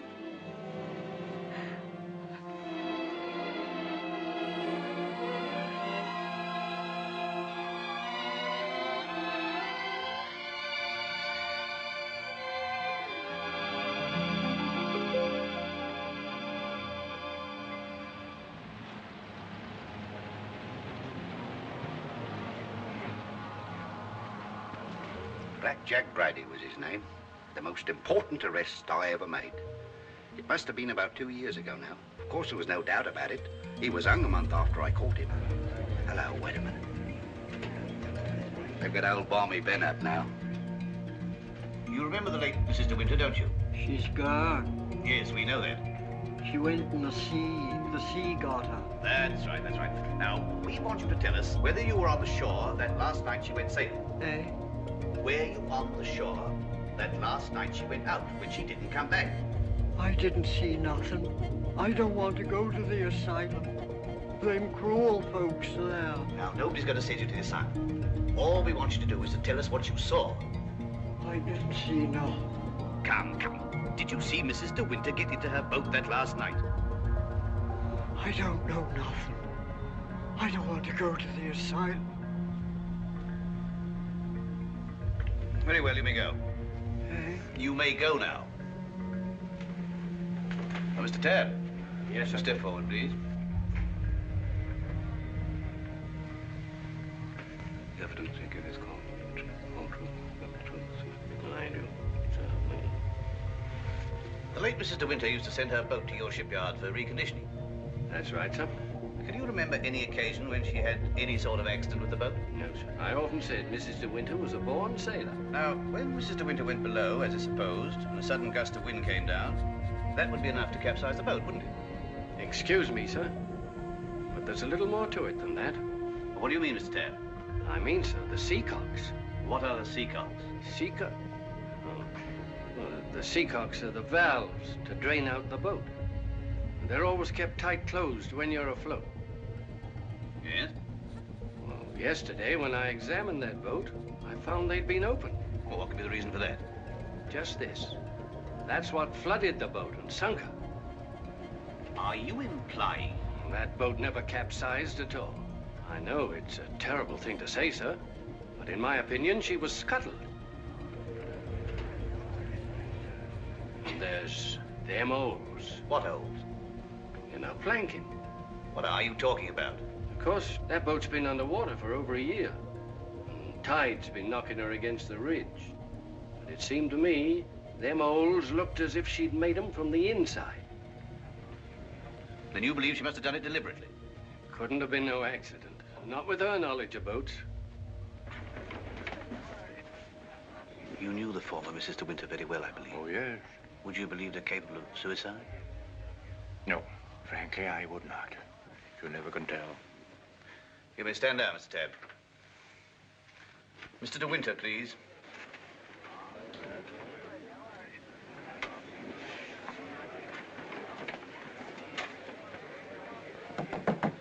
I'm sorry to drag you back for further questioning, Mr. de Winter, but you've heard the statement of Mr. Tabb. I wonder if you can help us in any way. I'm afraid not. Can you think of any reason why there should be holes in the planking of the late Mrs. de Winter's boat? Well, of course I can't think of any reason. Has anyone ever discussed these holes with you before? Well, since the boat has been at the bottom of the ocean, I scarcely think that likely. Mr. de Winter, I want you to believe we all feel very deeply for you in this matter, but you must remember that I don't conduct this inquiry for my own amusement. That's rather obvious, isn't it? I hope that it is. Well, since Mrs. de Winter went sailing alone, are we to believe that she drove those holes herself? Well, you may believe what you like. Can you enlighten us as to why Mrs. de Winter should have wanted to end her own life? I know of no reason whatever. Mr. de Winter, however painful it may be, I have to ask you a very personal question. Were relations between you and the late Mrs. de Winter perfectly happy? Were relations between you and the late Mrs. de Winter perfectly happy? I won't stand this any longer, and you might as well know now. My wife, she's fit. We'll adjourn to after lunch. Mr. de Winter, I presume you'll be available for us then? I told you should have had some breakfast. You're hungry, that's what's the matter with you.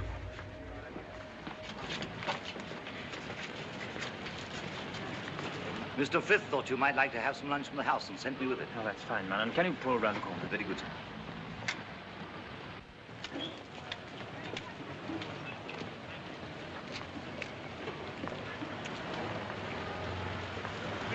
Awfully foolish of me fainting like that. Nonsense. If you hadn't fainted like that, I'd have really lost my temper. Darling, please be careful.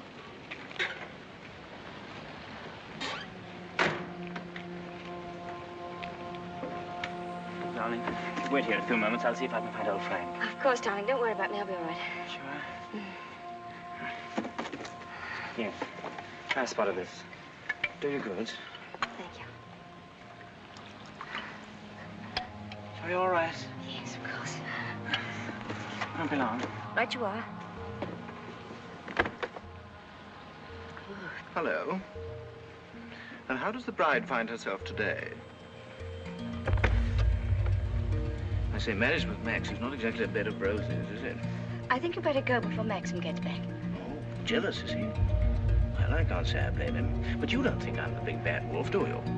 I'm not, you know. I'm a perfectly ordinary, harmless bloke. And I think you're behaving splendidly over all this. Perfectly splendidly. You know, you've grown up a bit since I last saw you. It's no wonder.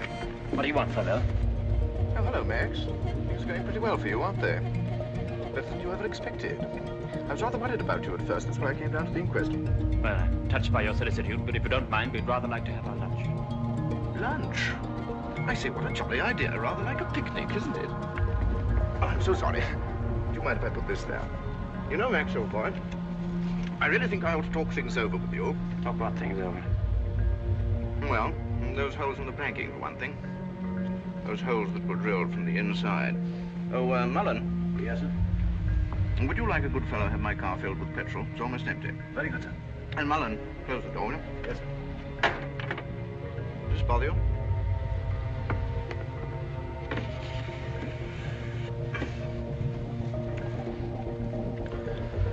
You know, I have a strong feeling that before the day is out, somebody's going to make use of that rather expressive, though somewhat old-fashioned term, foul play. Am I boring you with all this? No? Good. Well, you see, Max, I'm finding myself in a rather awkward position. You've only got to read this note to understand. It's from Rebecca. And what's more, she had the foresight to put a date on it. She wrote it to me the day she died. Incidentally, I was out on a party on that night, so I didn't get it until the next day. What makes you think that note would interest me? Oh, I'm not going to bother you with the contents now, but I can assure you that it is not the note of a woman who intends to drown herself that same night. By the way, what do you do with old bones? Better than they want. However, for the time being. You know, Max, I'm getting awfully fed up with my job as a motor car salesman. I don't know if you've ever experienced the feeling of driving an expensive motor car that isn't your own, but it can be very, very exasperating. You know what I mean. You want to own the car yourself. I often wonder what it'd be like to retire to the country, have a nice little place with a few acres of shooting. I've never figured out what it'd cost a year, but I'd like to talk about it with you. I'd like to have your advice on how to live comfortably without hard work. Hello, Favell. Are you looking for me, Maxim? Yes. Mr. Favell and I have a little business transaction on hand. I think we had better conduct it over at the inn. They may have a private room there. Well, see you later. Find Colonel Julian. Tell him I want to see him immediately. Come on, Favell, let's go.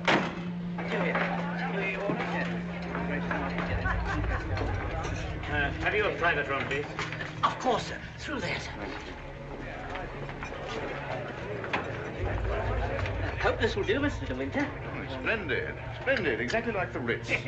Any orders, gents? Yes, you might bring me a large brandy and soda. How about you, Max? Have one on me. I feel I can afford to play host. Thanks, I don't mind if I do. Make it two, will you, my good fellow? Very good, sir. Where's Mr. de Winter? Oh, through the other door, sir. Colonel Julian, this is Mr. Favell. Oh, I know Colonel Julian. We're old friends, aren't we? Since you're old friends, I assume you also know he's head of the police here. I think he might be interested to hear your proposition. Go on, tell him all about it. I don't know what you mean. I mean, is that I hope to give up selling cars and retire into the country. Actually, he offered to withhold a vital piece of evidence from the inquest if I made it worth his while. I only want to see justice done, Colonel. Now, that boat builder's evidence suggested certain possible theories concerning Rebecca's death. One of them, of course, is suicide. Now, I have a little note here which I consider puts that possibility quite out of court. Read it, Colonel. Jack, darling, I've just seen the doctor and I'm going down to Mandalay right away. I shall be at the cottage all this evening and shall leave the door open for you. I have something terribly important to tell you. Rebecca. Now, does that look like the note of a woman who had made up her mind to kill herself? And apart from that, Colonel, do you mean to tell me that if you wanted to commit suicide, you'd go to all the trouble of putting out to sea in a boat and then take a hammer and chisel and laboriously knock holes through the bottom of it? Come, Colonel, as an officer of the law, don't you feel there are some slight grounds for suspicion? Of murder? What else? You've known Max a long time, so you know he's the old-fashioned type, who'd die to defend his honor, or who'd kill for it. It's blackmail, pure and simple. Blackmail is not so pure, nor so simple. It can bring a lot of trouble to a great many people. And the blackmailer sometimes finds himself in jail at the end of it. Oh, I see. You're going to hold de Winter's hand through all this. Just because he's the big noise around here, and he's actually permitted you to dine with him. Be careful, Favell. You brought an accusation of murder. Have you any witnesses? Oh, I do have a witness. Oh. It's that fellow Ben. That stupid coroner hadn't been as much of a snob as you are. He'd have seen that half-wit was hiding something. And why should Ben do that? Because we caught him once, Rebecca and I, peering at us through the cottage window. Rebecca threatened him with the asylum. That's why he was afraid to speak, but he was always hanging about. He must have seen this whole thing. It's ridiculous even listening to all this. You're like a little trades union, all of you, aren't you? And if my guess is right, Crawley, there's a bit of malice in your soul toward me, isn't there? Crawley didn't have much success with Rebecca, but he ought to have more luck this time. And the bride will be grateful for your fraternal arm, Crawley, in a week or so. Every time she faints, in fact.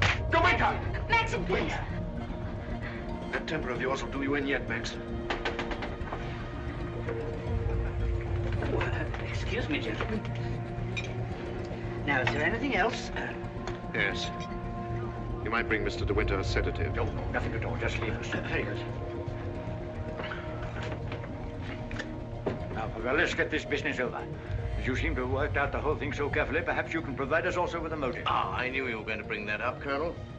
I've read enough detective stories to know that there must always be a motive. And if you'll all excuse me a moment, I'll supply that too. I wish you'd go home. You ought not to be here through all this. Please let me stay, Maxim. Surely, Colonel Julian, you're not going to allow this fellow to... My opinion of Favell is no higher than yours, Crawley. But in my official capacity, I have no alternative but to pursue his accusation. I entirely agree with you, Colonel. In a matter so serious as this, we must make sure of every point, explore every avenue. And, in fact, if I may coin a phrase, leave no stone unturned. Ah, here she is, the missing link, the witness who will help supply the motive. Colonel Julian and Mrs. Danvers, I believe you know everyone else. Won't you sit down? No offense, Colonel, but I think I'll put this to Danny. She'll understand it more easily. Danny, who was Rebecca's doctor? Mrs. de Winter always had Dr. McLean from the village. Now, you heard. I said Rebecca's doctor in London. I don't know anything about that. Oh, don't give me that, Danny. You knew everything about Rebecca. You knew she was in love with me, didn't you? Surely you haven't forgotten the good times she and I used to have down at the cottage on the beach. She had a right to amuse herself, didn't she? Love was a game to her, only a game. It made her laugh, I tell you. She used to sit in her bed and rock with laughter at the lot of you. Can you think of any reason why Mrs. de Winter should have taken her own life? No, I refuse to believe it. I knew everything about her and I won't believe it. There, you see, it's impossible. She knows that as well as I do. Now, listen to me, Danny. We know that Rebecca went to a doctor in London on the last day of her life. Who was it? I don't know. Oh, I understand, Danny. You think we're asking you to reveal secrets of Rebecca's life. You're trying to defend her, but that's what I'm doing. I'm trying to clear her name of the suspicion of suicide. Mrs. Danvers, it has been suggested that Mrs. de Winter was deliberately murdered. There you have it in a nutshell, Danny. But there's one more thing you'll want to know. The name of the murderer. It's a lovely name that rolls off the tongue so easily. George Fortescue, Maximilian de Winter.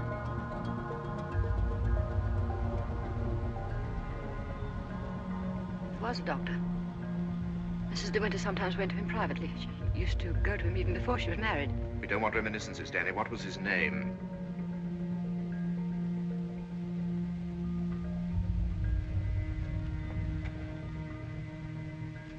Dr. Baker, 165 Goldhawk Road, Shepherd's Bush. There you are, Colonel. There's where you'll find your motive.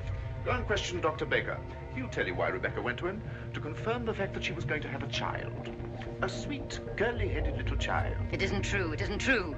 She would have told me. She told Max about it. Max knew he wasn't the father, so like the gentleman of the old school that he is, he killed her. I'm afraid we shall have to question this, Dr. Baker. Here, here. But for safety's sake, I think I'd like to go along, too. Yes, unfortunately, I suppose you have the right to ask that. I'll see the coroner and have the inquest postponed pending further evidence. I say, aren't you rather afraid that the prisoner, should we say, might bolt? You have my word for it that he will not do that. Toodaloo, Max. Come along, Danny. Let's leave the unhappy couple to spend their last moments together alone.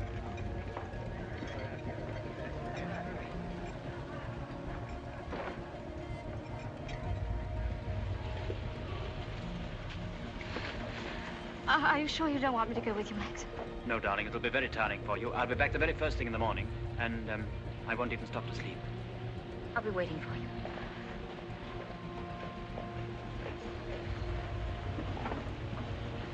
you. Ready, Maxim? Yes. You two go on ahead. I'll follow with Favell.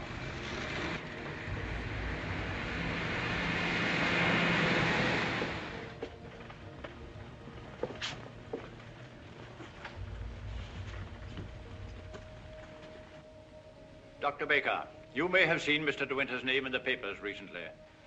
Oh, yes, yes, in connection with the body that was found in a boat. My wife was reading all about it. A very sad case.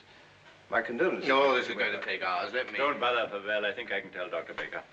We're trying to discover certain facts concerning the late Mrs. de Winter's activities on the day of her death. October the 12th last year. I want you to tell me, if you can, if anyone of that name paid you a visit on that date. I'm awfully sorry. I'm afraid I can't help you. I should have remembered the name de Winter. I've never attended a Mrs. de Winter in my life. Well, how can you possibly tell all your patients' names? I can look it up in my engagement diary, if you like. Did you say the 12th of October? Yes. Here we are. No. No de Winter. Are you sure? Well, here are all the appointments for that day. Ross, Campbell, Stedall, Perino, Danvers, Danny? What the devil? Would you read that name again? Did you say Danvers? Yes, I have a Mrs. Danvers for 3 o'clock. What did she look like? Can you remember? Yes, I remember her quite well. She was a very beautiful woman. Tall, dark, exquisitely dressed. Rebecca. The lady must have used an assumed name. Is that so? This is a surprise. I'd known her a long time. What was the matter with her? My dear sir, there are certain ethics. Could you supply a reason, Dr. Baker, for Mrs. De Winter's suicide? For her murder, you mean? She was going to have a kid, wasn't she? Come on, out with it. Tell me, what else would a woman of her class be doing in a dump like this? I take it the official nature of this visit makes it necessary for me to... I assure you, we'd not be troubling you if it were not necessary. You want to know if I can suggest any motive as to why Mrs. De Winter should have taken her life? Yes, I think I can. The woman who called herself Mrs. Danvers was very seriously ill. She was not going to have a child. That was what she thought. My diagnosis was different. I sent her to a well-known specialist for an examination and x-rays. And on this date, she returned to me for his report. I remember her standing here, holding out her hand for the photograph. I want to know the truth, she said. I don't want soft words in a bedside manner. If I'm for it, you can tell me right away. I knew she was not the type to accept a lie. She'd asked for the truth, I let her have it. She thanked me. I never saw her again, so I assumed that... What was wrong with her? Cancer. Yes, the growth was deep-rooted. An operation would have been no earthly use at all. In a short time, she would have been under morphia. There was nothing that could be done for her, except wait. Did she say anything when you told her? She smiled in a queer sort of way. Your wife was a wonderful woman, Mr. De Winter. And, oh, yes, I remember she said something that struck me as being very peculiar at the time. When I told her it was a matter of months, she said, "Oh, no, doctor, not that long." You've been very kind. You've told us all we wanted to know. We should probably need an official verification. Verification? Yes, to confirm the verdict of suicide. I understand. Can I offer you gentlemen a glass of sherry? Oh, very kind. I think we ought to be going. Thank heaven we know the truth. Dreadful thing. Dreadful. Young and lovely woman like that. No wonder I never had the remotest idea. Neither did Danny, I'm sure. I wish I had a drink. Will we be needed at the inquest any further, Colonel Julian? I can see to it that Maxim's not trouble any further. Thank you, sir. You ready to start, Colonel? No, thank you. I'm staying in town tonight. And let me tell you, Favell, blackmail is not much of a profession. And we know how to deal with it in our part of the world, strange as it may seem to you. Oh, I'm sure I don't know what you're talking about. But if you ever need a new car, Colonel, just let me know. It's impossible to thank you for your kindness to us through all this. You know what I feel without my saying anything. Not at all. Put the whole thing behind you. But let your wife know she'll be getting worried. Yes, of course. I'll phone her at once, then we'll get straight down to Mandalay. Goodbye, Crawley. Maxim's got a great friend.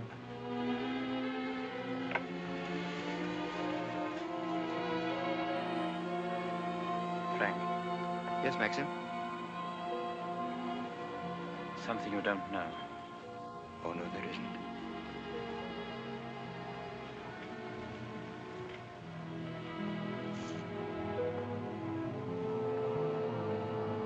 I didn't kill her, Frank. But I know now that when she told me about the child, she wanted me to kill her. She lied on purpose. She foresaw the whole thing. That's why she stood there laughing when she... Don't think about it anymore.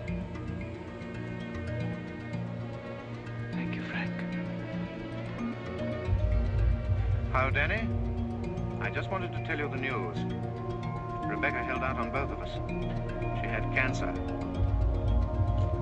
Yes, suicide. And now Max and that dear little bride of his will be able to stay on at Mandalay and live happily ever after. Bye-bye, Danny.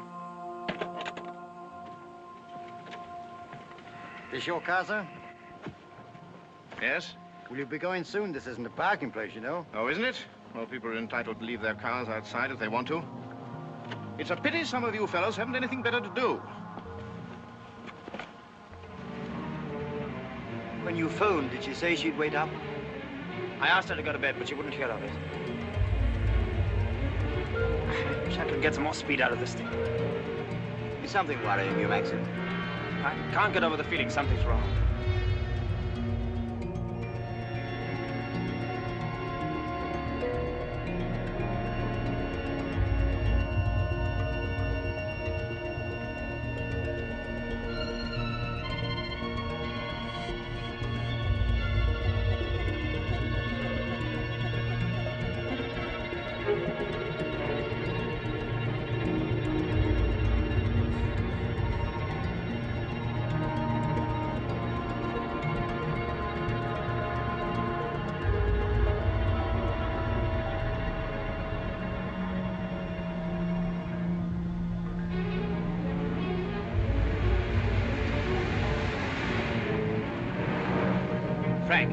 What's the matter? Why did we stop? What's the time? Well, this clock's wrong. It must be 3 or 4. Why? That can't be the dawn breaking over there. It's in the winter that you see the northern lights, isn't it? That's not the northern lights. That's Mandalay.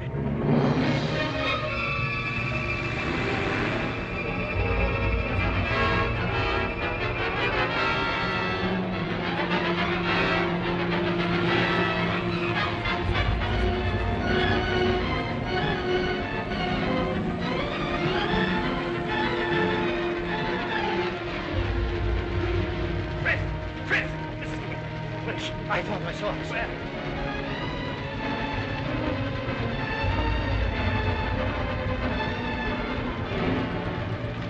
Maxim! Thank heaven you come back to me. Are you all right, Tommy? Are you all right? Mrs. Danvers. She's gone mad. She said she'd rather destroy Mandalay than see us happy here. No! The West Wing!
Oh, please, darling, could we?